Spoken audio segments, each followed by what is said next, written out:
예, 하나님 감사합니다. 하나님께서 오늘도 우리를 수요 사경의 기독교 에센스 5번째 시간에 초청하시고 이끄시니 감사합니다. 거룩하신 하나님, 이 시간 함께 하셔서 우리가 온전히 하나님을 향한 믿음의 가치와 또 믿음의 중요한 기둥들을 굳건히 세워갈 수 있는 시간 되게 하여 주옵소서. 인도하실 여호와 하나님께 감사하며 예수 그리스도 이름으로 기도하였습니다. 아멘. 아멘. 네, 오늘 기독교 에센스 5번째 시간을 우리가 어, 진행하게 됩니다. 이 시간에 먼저 성경 구절, 오늘 우리 성부 하나님과 관련된 암송 구절을 함께 살펴보겠습니다. 네, 요한일서 4장 16절입니다. 요한일서 4장 16절 말씀 같이 읽겠습니다. 시작. 하나님이 우리를 사랑하시는 사랑을 우리가 알고 믿었노니 하나님은 사랑이시라. 사랑 안에 거하는 자는 하나님 안에 거하고 하나님도 그의 안에 거하시느니라. 아멘. 아멘. 우리가 이제 오늘부터 해서 3주 동안 삼위일체 하나님에 관련된 성부 하나님, 성자 하나님, 성령 하나님에 대해서 이제 각 한 주씩 공부를 하려고 합니다. 그래서 오늘 첫 번째 시간 성부 하나님에 대한 그런 이야기를 나누게 될 텐데 가장 큰 핵심 맥락은 삼위일체 하나님을 이해할 때 우리는 이제 그 하나님은 사랑이시다라고 하는 사랑의 관점에서 이 이야기들을 이야기해 될 것입니다. 그래서 오늘 성부 하나님에 대해서 이야기할 때 먼저 하나님은 사랑이시다라고 하는 그 관점, 또 이 내용이 발전되면 이제 어거스틴이 삼위일체 하나님에 대해서 이야기할 때 이 사랑의 관점에서 이야기를 합니다. 그래서 깊게는 삼위일체 하나님의 그런 원리나 이런 것들을 설명하기 위한 건 아니지만 우리가 앞으로 다룰 3주의 내용을 염두에 두면서 간단하게 정리를 한다면 이제 사랑의 개념에서 이해를 하시면 쉽습니다. 사랑이라고 한다면 먼저 어떤 것들이 있어야 될까요? 사랑하면 사랑 안 해보셨어요?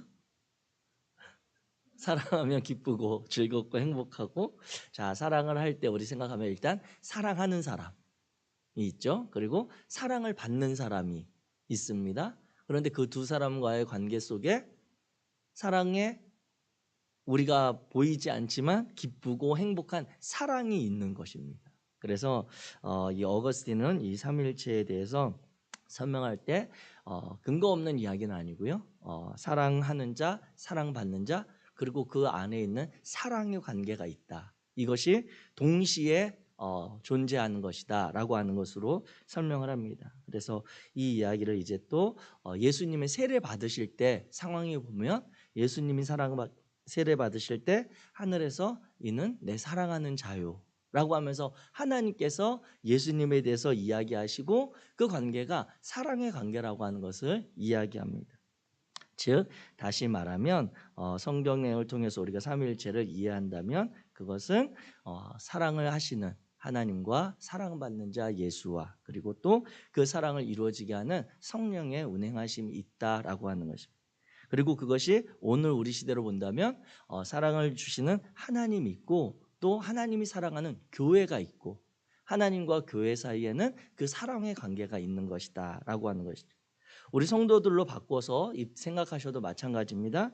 사랑을 주시는 하나님이 계시고 또 그 사랑받는 우리 하나님의 자녀들 성도들이 있고 그 하나님과 이 자녀들 사이를 이끌고 가시고 운행하시고 그 사이에 선한 역사들 이루어 가시는 성령이 존재한다라고 하는 것으로 이해하시면 조금 더 도움이 될 것 같습니다. 그래서 기존의 삼위일체 하면 이제 삼위일체 하게 되면 한 아버지가 집에 가면 아버지고 또 가장이고 직장에 가면 사원이고 이런 것들로 이야기를 했는데 그것은 삼위일체 중에 한 부분밖에 설명이 되지 않습니다. 삼위에 대한 이야기밖에 되지 않는데 왜냐하면 그것은 동시에 있을 수가 없기 때문에 그렇습니다. 그런데 성경에서 말하는 삼위일체의 가장 큰 기본적인 개념은 동시에 존재하는 그 관계들에 대한 이야기로 이해를 하셔야 됩니다. 그래서 삼위일체 하게 되면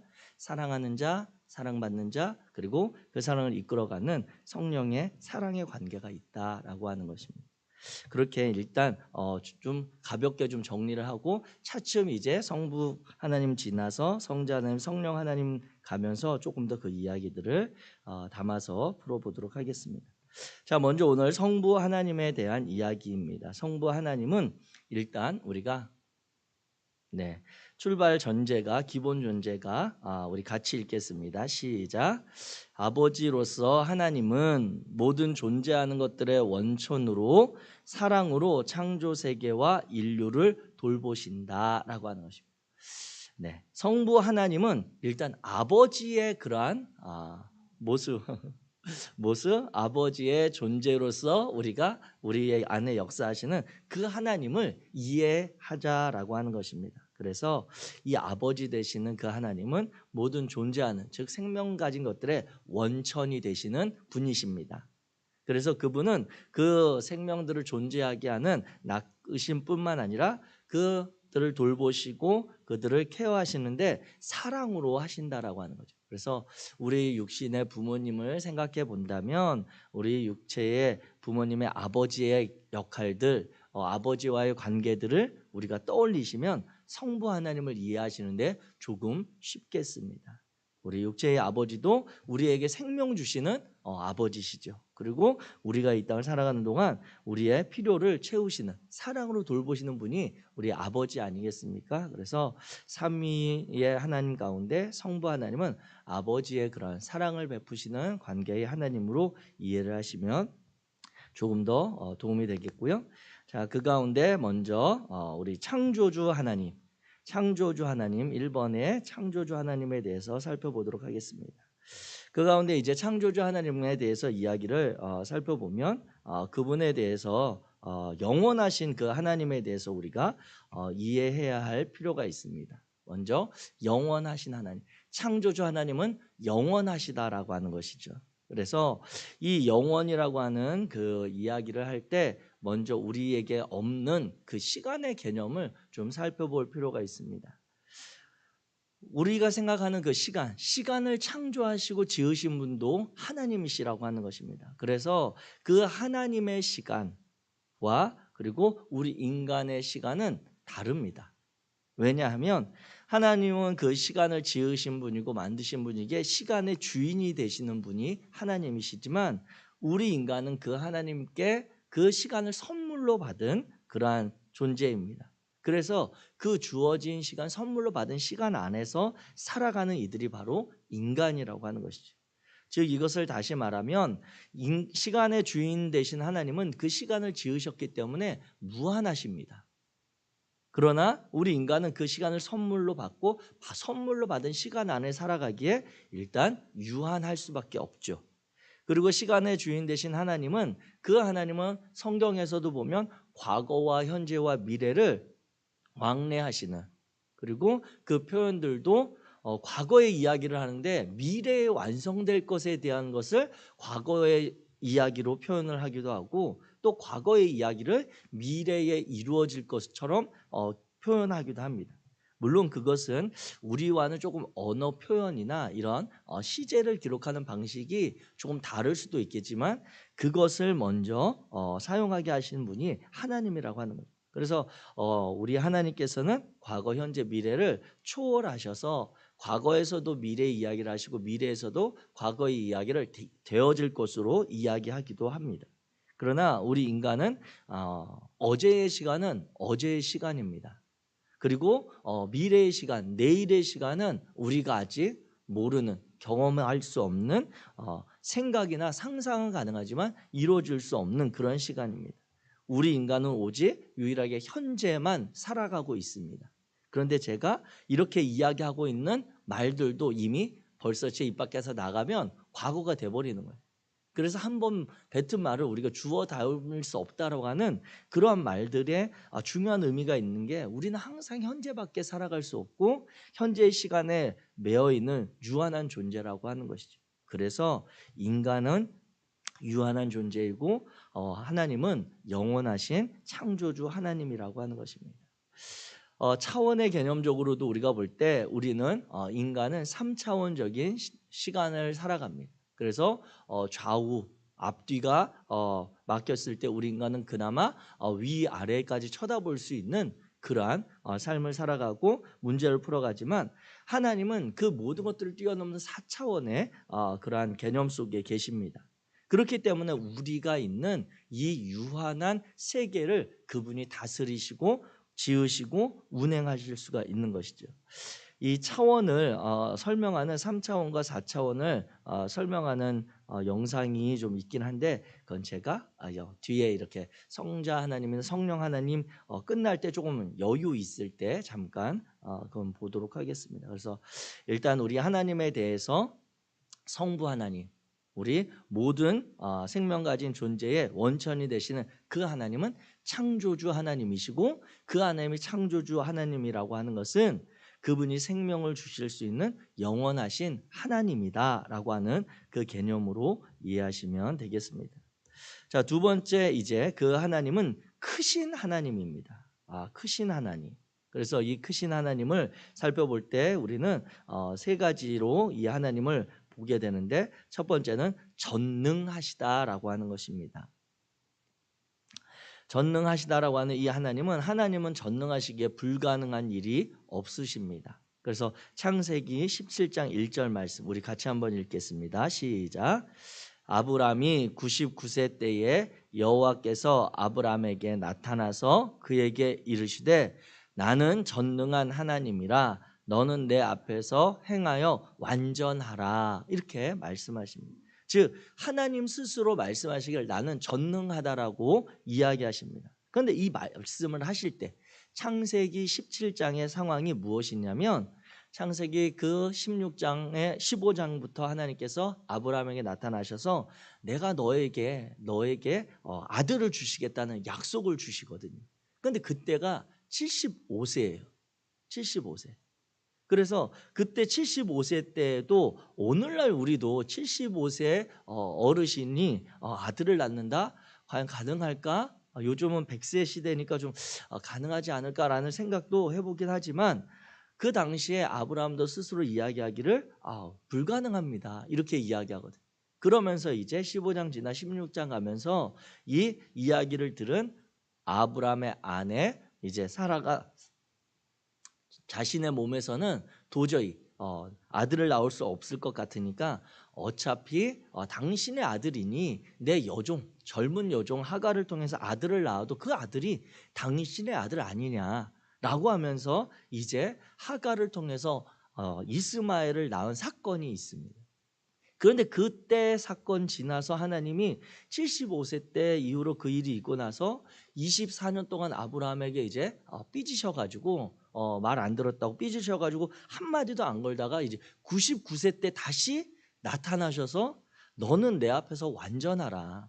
나는 전능하신 하나님이고 내가 너에게 아들을 주겠다라고 한 것은 너의 여종이 아니라 너의 사랑하는 아내 사라를 통해서 낳겠다라고 하는 그 이야기를 다시 하시거든요. 그리고 나서 이제 그 이야기를 하나님과 대화하는 그 모습을 사라가 옆에서 이제 장막에 숨어서 이렇게 보다가 자기도 모르게 피식 웃죠. 하나님이 그 이야기를 하자.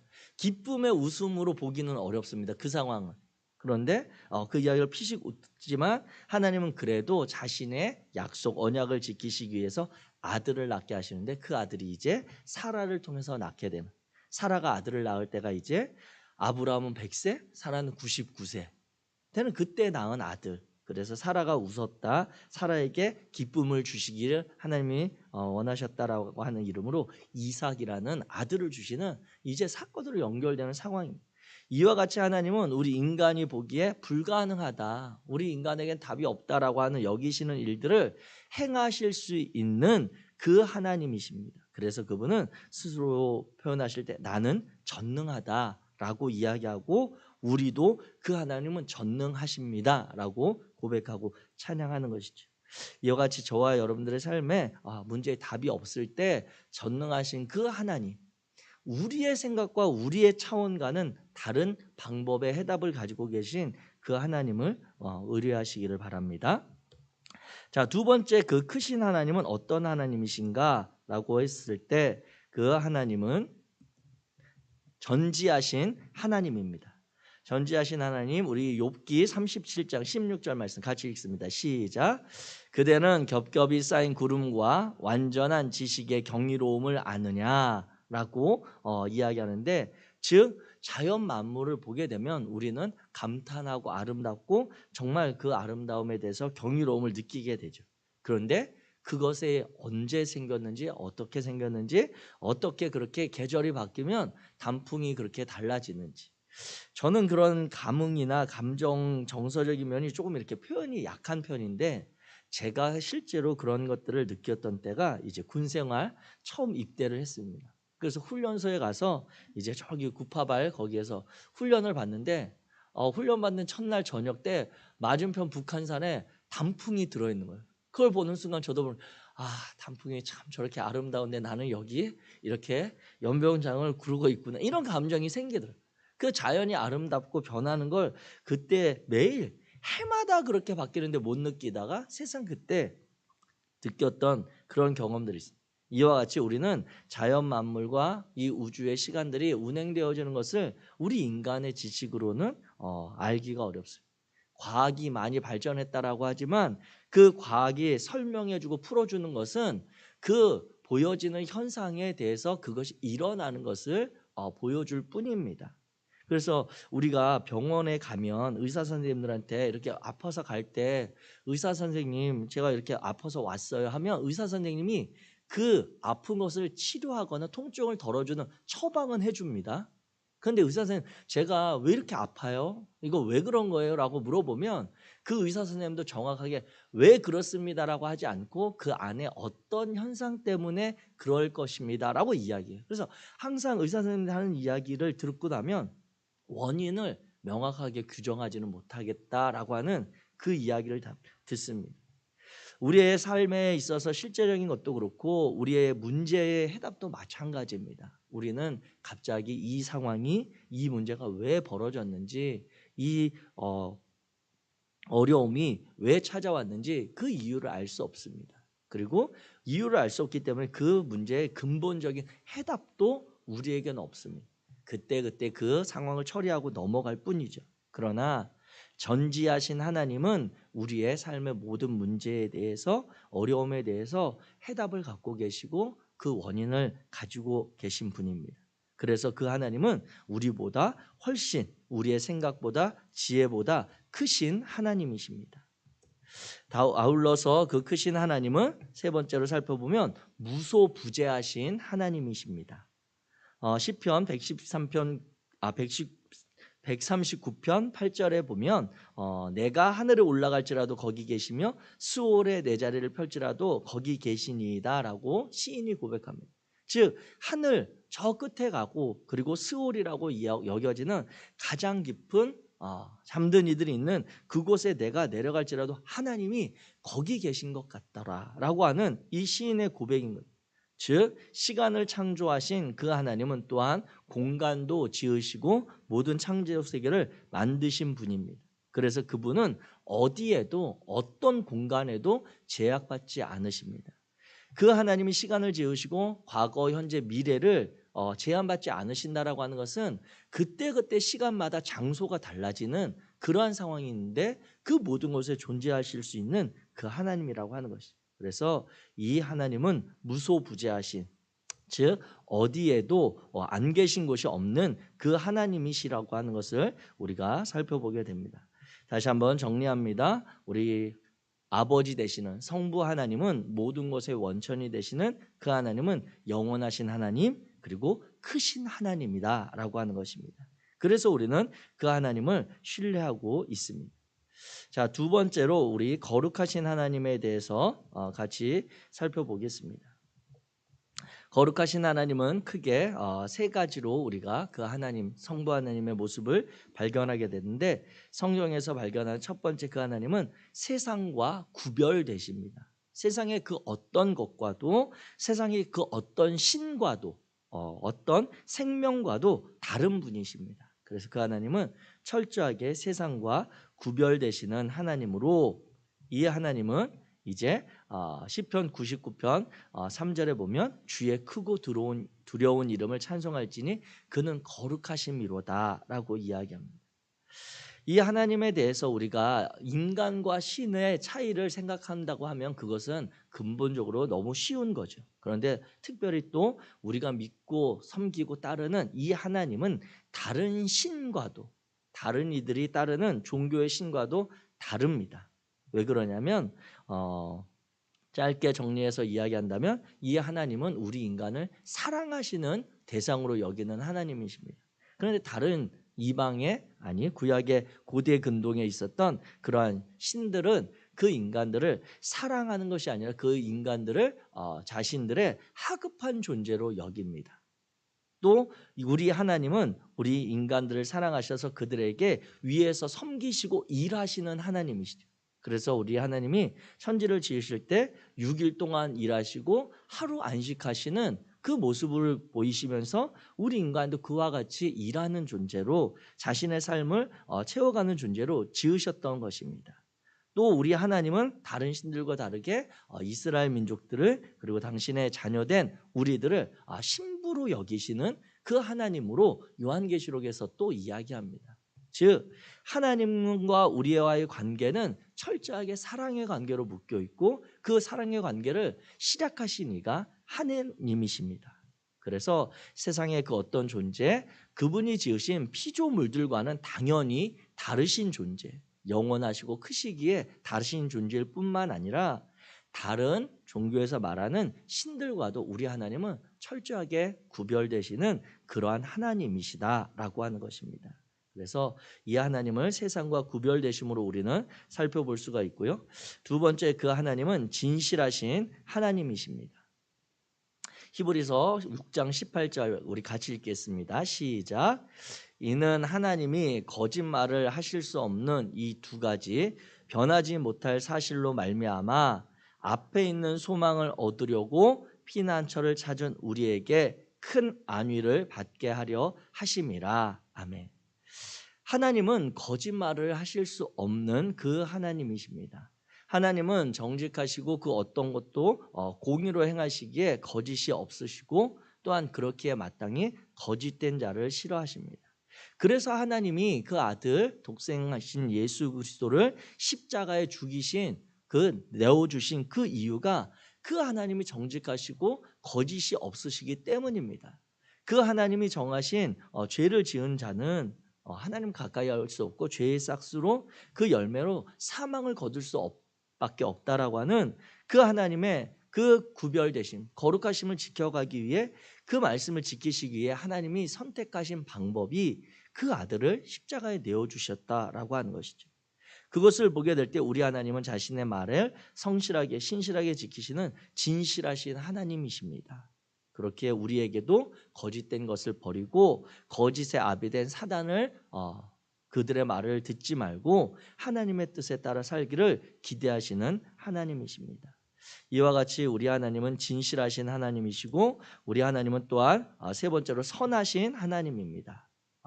주는 선하사 선을 행하시오니 주의 율례들로 나를 가르치소서라고 시편 119편의 시인이 이야기하는데 우리가 원죄에 있어서도 살펴보았다시피 모든 선의 최종적인 기준은 하나님이십니다.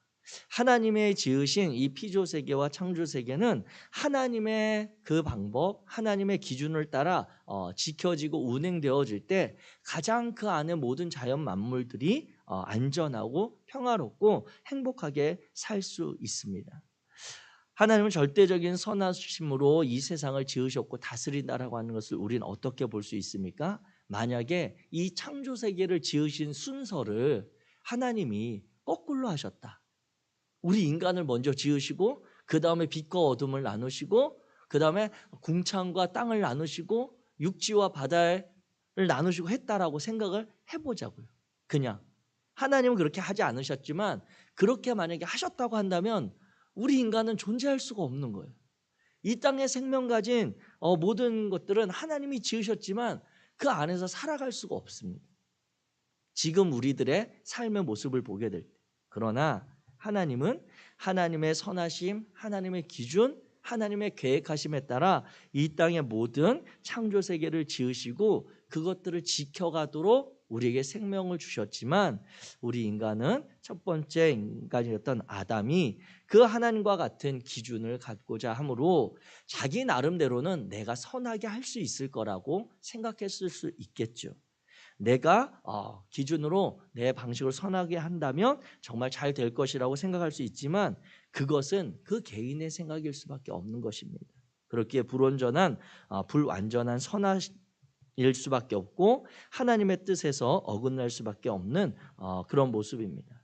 이와 같이 거룩하신 하나님은 구별되다. 즉 우리 인간들과도 다른 신들과도 피조 세계와도 구별되는 차이가 있으신 하나님이십니다. 그분을 우리는 거룩하시다라고 표현하는 것이죠.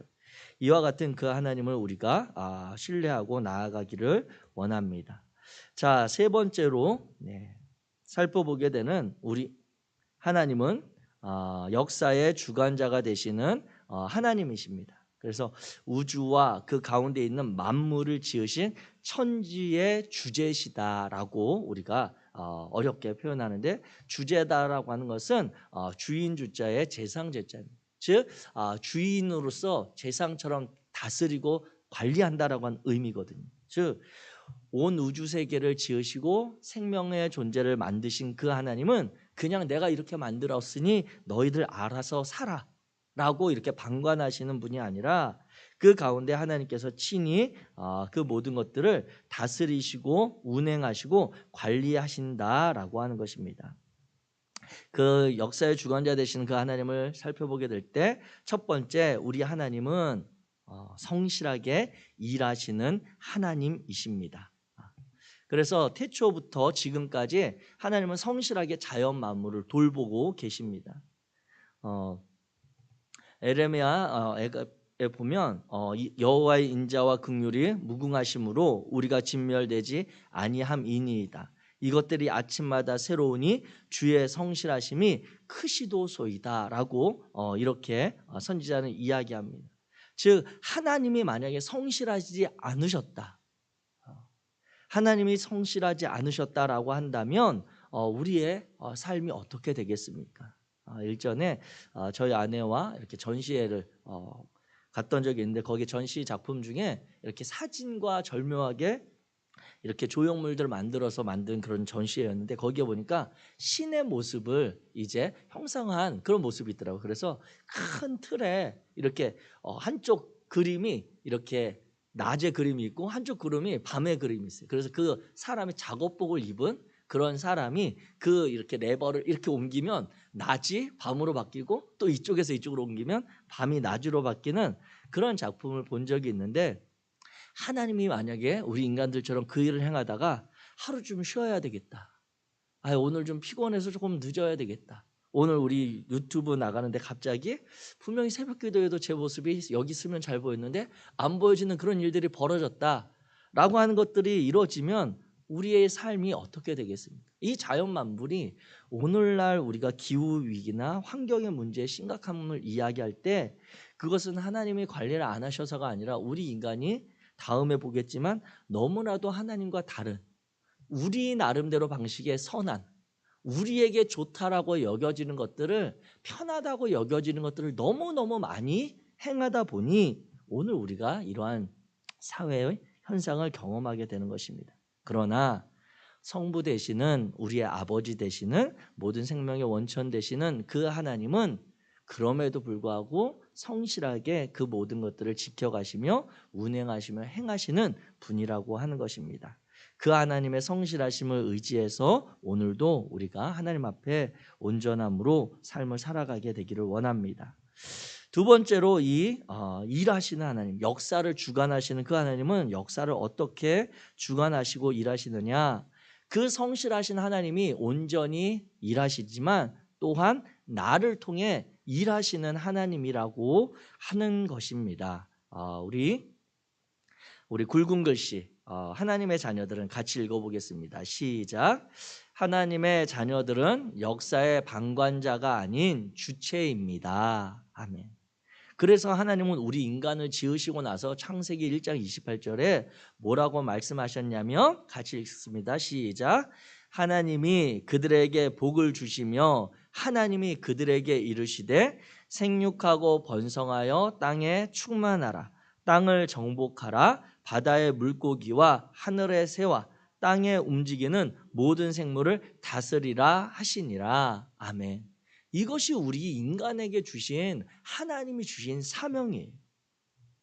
땅에 충만하고 번성해서 이 땅을 하나님의 마음으로 정복하라고 하는 것은 무기 들고 싸워서 그 생명을 취하라고 하는 것이 아니라 하나님의 그 사랑의 관계가 점점 더 하나님이 그 사랑으로 우리를 정복하시듯이 우리의 마음을 그분이 빼앗으시듯이 우리를 그분의 자녀로 삼으시듯이 우리도 하나님이 지으신 이 창조세계와 피조세계와 모든 생명 가진 이들을 그분에게 받은 사랑과 그 생명으로 점점 그들을 사로잡아 하나님의 자녀 되게 하나님의 그 사랑의 관계 속에 넓어가는 그런 관계들로 세우라고 하는 것입니다. 이와 같이 하나님은 그분이 행하시는 성실하신 가운데 그 자녀로 삼으신 우리 인간들에게 우리를 통해서도 하나님의 나라, 하나님의 창조세계가 더욱더 선하고 아름답게 관리되기를 원하십니다. 그 하나님의 마음을 통해 우리 하나님께서는 모든 역사, 즉 이 세상의 히스토리를 이끌어 가시고 기록해 가시는 하나님이라고 하는 것이죠. 그 하나님의 마음을 품고 저와 여러분들이 오늘 우리의 삶을 더욱더 정말 성실하게 살아가는 삶이 되기를 주의 이름으로 축복합니다. 우리 네 번째로 보게 되는 우리 하나님은 이제 조금 더 다양한 모습이 있습니다. 임마누엘의 하나님입니다. 임마누엘의 하나님은 우리와 함께 계신다라고 하는 것이 임마누엘의 뜻입니다.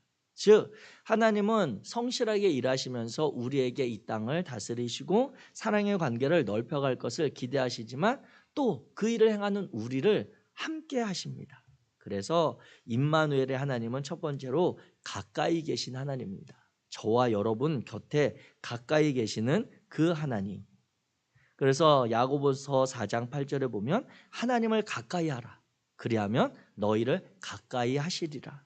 죄인들아 손을 깨끗이 하라. 두 마음을 품은 자들아 마음을 성결하게 하라. 왜? 그 하나님은 거룩하신 분이기에 죄인된 우리의 모습으로 그 하나님 앞에 설 수 없으니 우리의 손을 죄인된 모습을 죄악된 모습을 깨끗게 하고 하나님과 다른 것들을 겸하여 섬기던 마음이 있다면 다시 우리 마음을 거룩하게 구별되시는 그 하나님께 조정하라고 요청하는 야고보 사도의 이야기를 우리가 듣게 됩니다. 즉 하나님은 사람을 사랑하십니다. 그래서 우리와 교제 나누기 원하십니다. 그래서 우리가 그 하나님 앞에 나아갈 때 여러 가지 마음과 생각들이 있을 수 있지만 그 하나님의 이름, 그 하나님만 불러도 우리 마음에 차오르는 감동이 있고 은혜가 있음을 고백하게 됩니다. 그 하나님은 늘 우리 곁에서 우리가 찾아오기를, 우리가 그분 앞에 마음을 열고 나아오기를 원하시는 분이십니다. 그래서 혹시라도 그 하나님이 좀 내게서 좀 멋인 거 아닌가? 그 하나님 혹시 나에게 삐지신 거 아닌가? 라고 생각되시는 분들이 있다면 가만히 그 하나님의 이름을 부르면서 기다리시면 그 하나님의 그러한 우리 마음을 만지심을 경험하게 되어질 것입니다. 하나님을 가까이 하는 자들을 기다리시고 또 늘 우리 곁에 계시는 그 하나님과 동행하는 삶이 되시기를 바랍니다. 두 번째로 우리 곁에 계시는 그 임마누엘의 하나님은 우리에게 끊임없이 말씀하시는 분입니다. 말씀하시는 하나님. 그 하나님은 우리 곁에서 가만히 그냥 우리를 받아주시고 우리와 동행하시고 우리와 함께 하시는 뿐만 아니라 그 하나님은 그 하나님께서 우리에게 주시는 말씀이 있습니다. 그래서 성경을 통해서 그 하나님은 말씀하시기도 하시고요. 자연 환경을 통해서 우리에게 말씀하시기도 하시고 또 교회 공동체를 통해서 말씀하기도 하십니다. 그래서 우리의 인생에 답답함이 있으실 때 저와 여러분이 성경을 통해 하나님의 말씀을 들을 수 있게 되길 원합니다.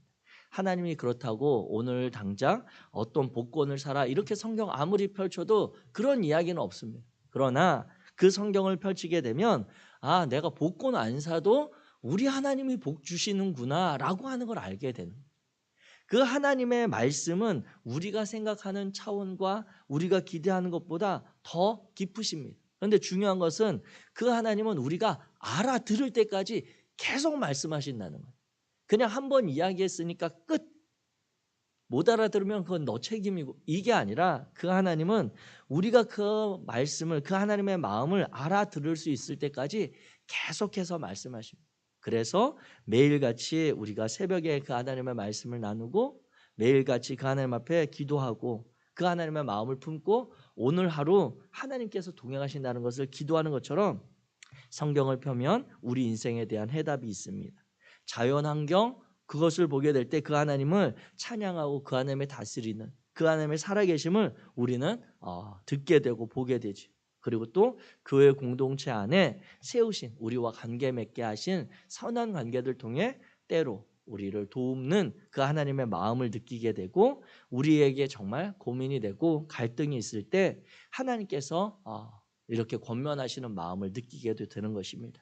그래서 하늘이 하나님의 영광을 선포하고 궁창이 그의 손으로 하시는 일을 나타내는 이 자연 만물들과 날은 날에게 말하고 밤은 밤에게 지식을 전하는 이 시대 가운데 계속해서 끊임없이 들려주시는 그 하나님의 말씀, 우리에게 행하시는 그 하나님의 말씀이 우리 안에 들려지게 되기를 원합니다.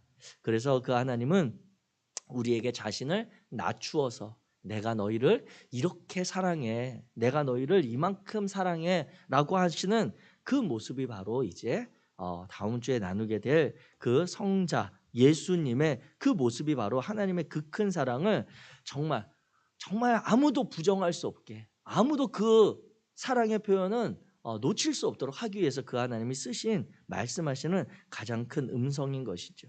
그 임마누엘의 하나님, 우리와 함께 계셔서 우리와 늘 곁에서 말씀하시고 우리 인생을 이끌어 가시는 그 하나님을 우리가 바라보기를 원합니다. 오늘 유튜브 좀 시간이 지체돼서 제가 급한 마음에 좀 빨리빨리 진행되고 있는데 이해해 주시기를 바랍니다. 다섯 번째, 우리 사랑의 하나님입니다. 사랑의 하나님. 성부 하나님은 어떻게 우리를 관리하시고 운행하시고 지키신다고요? 사랑으로. 그 하나님은 아버지의 사랑, 육신의 아버지보다 더 깊은 그 사랑으로 우리를 이끌어 가십니다. 그 사랑을 크게 살펴본다면 이제 성경의 근거에서 더 많은 그 사랑의 모습들을 발견할 수 있지만 다섯 가지 정도만 추려서 봅니다. 첫 번째는 베풀어 주시는 하나님이십니다. 우리가 살아가면서 이 땅에서 값을 매길 수 없는 중요한 가치들, 그런 것들은 다 하나님께서 그냥 거저 베풀어 주신 것입니다. 오늘 우리에게 있는 이 생명, 우리의 호흡, 우리가 돈 주고 산 것 아닙니다. 그리고 우리가 숨쉬고 내쉬는 이 공기, 우리가 값을 치르는 거 아니죠. 우리가 먹고 마시는 오염되었다, 또 앞으로 심각해질 것이다로 여겨지는 그런 물들, 그것도 우리가 만들어서 사는 것이 아니라 하나님께서 태초에 우리를 위해서 지으시고 주신 것입니다.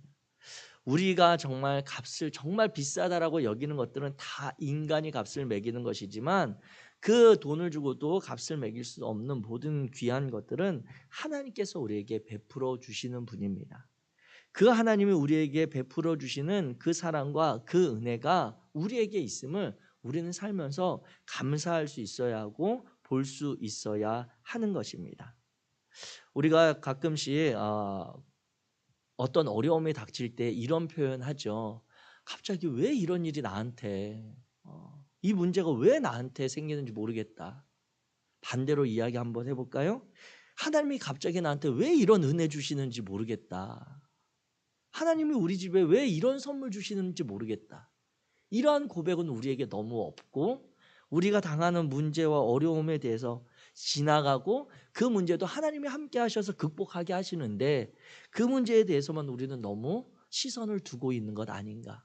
베풀어 주시는 그 하나님을 바라보면서 오늘 내게 찾아오시는 하나님의 은혜가 왜인지 모르지만 주셔서 감사할 수 있는 하나님의 마음으로 깨닫게 되기를 원합니다.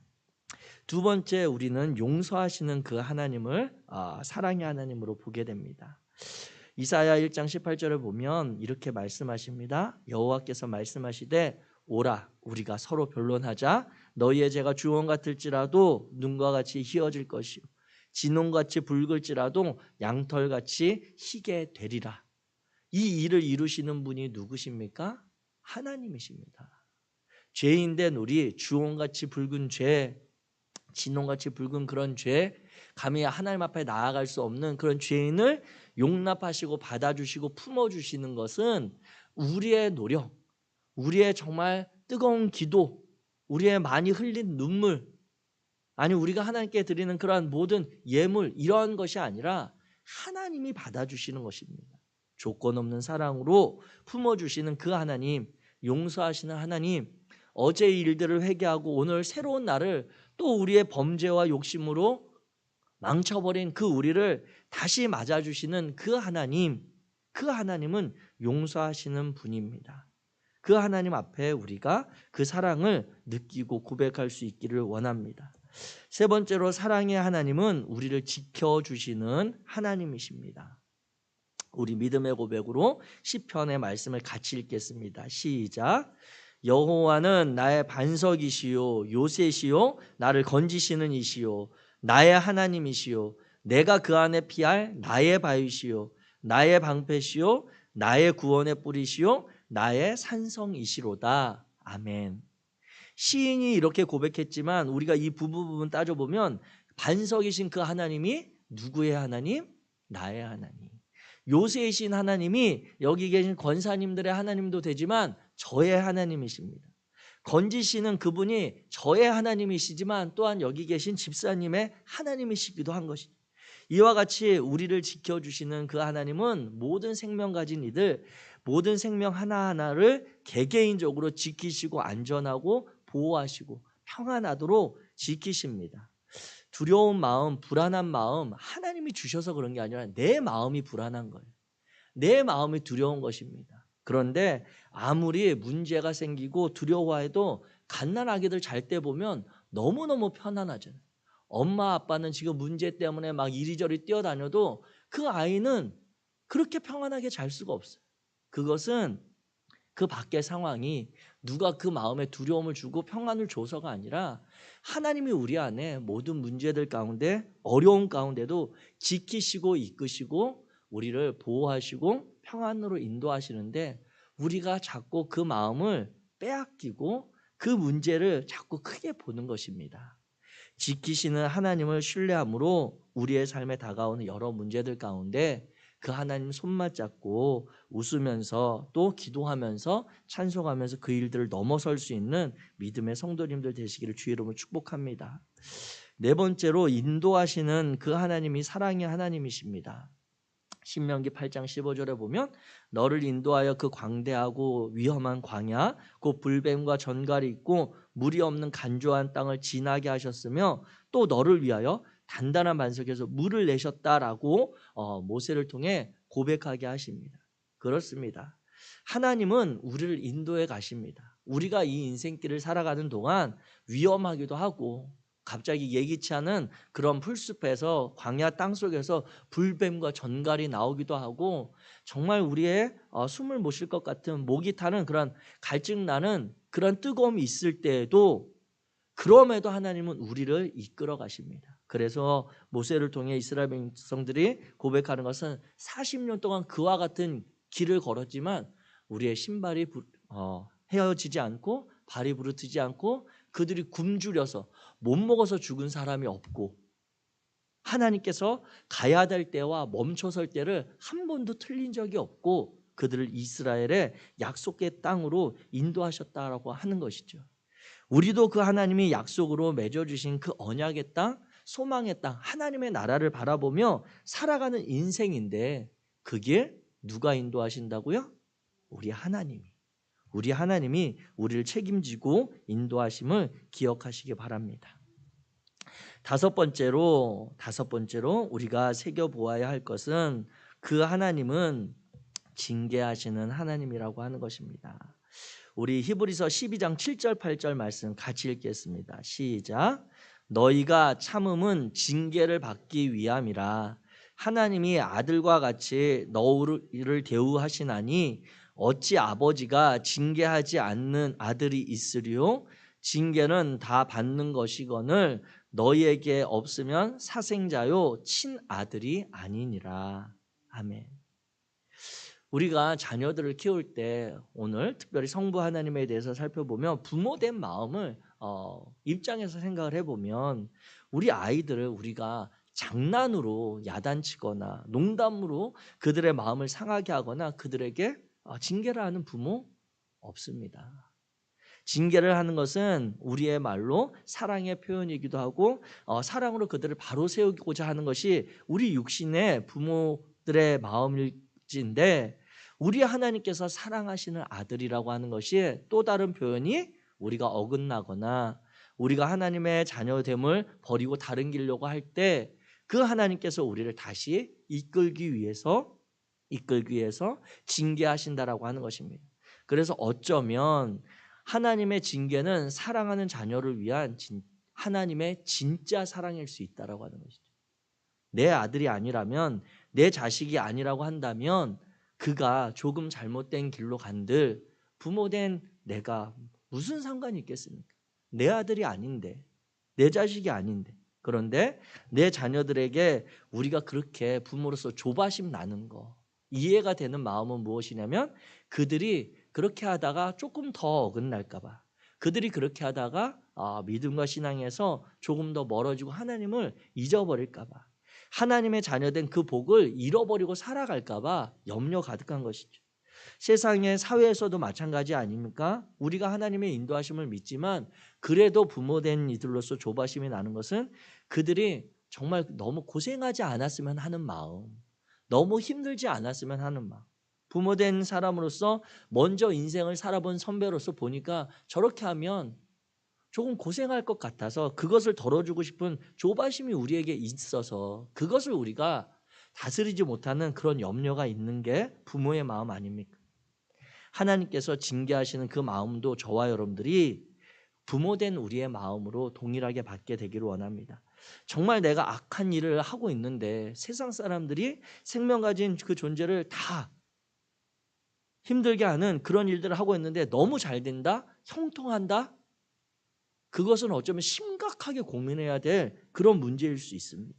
그렇게 저와 여러분들이 혹여라도 하나님이 이유 없이 징계하시는 그런 징계는 없지만 내가 어려움 당하는 상황이 있다면 그 하나님의 관계를 먼저 점검해 보시고 이것이 정말 하나님이 나를 다시 부르시는 음성이라고 여겨진다면 속히 돌이키는 그러한 은혜 반응이 있기를 주의 이름으로 축복합니다.